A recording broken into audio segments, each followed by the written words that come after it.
Hier, nous avons tous lu dans la presse que c'était la fin des bébés nageurs. C'est évidemment un sujet important. Qui ne va pas à la piscine?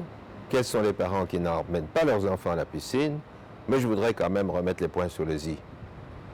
Il y a à boire et à manger dans cette affaire. Il y a des toxicologues qui disent que le chlore est dangereux et va donner de l'asthme plus tard chez les enfants. Mais il y en a d'autres qui disent que ce n'est pas vrai. Alors, que faire? C'est un grand problème. Alors à ce stade-ci, ce que moi je dirais, en tout cas, c'est qu'il faudrait qu'au niveau des piscines, on agisse sur les éléments où on est certain qu'il faut agir, c'est-à-dire renouveler l'air 6 à 8 fois par heure.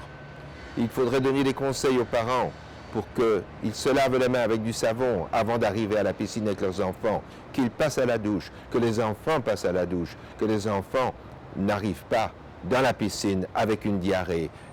Il y a toute une série de principes d'hygiène qui sont élémentaires. À côté de cela, il faut évidemment attendre d'autres éléments, d'autres études avant de crier haro et de dire qu'il ne faut plus emmener ces petits-enfants à la piscine parce que le désinfectant actuel est le chlore. Mais ce qui ne va pas dans la plupart de nos piscines, c'est l'entretien de la piscine. C'est là-dessus que je veux mettre l'accent. Il y a moyen de faire beaucoup, et en particulier en région bruxelloise.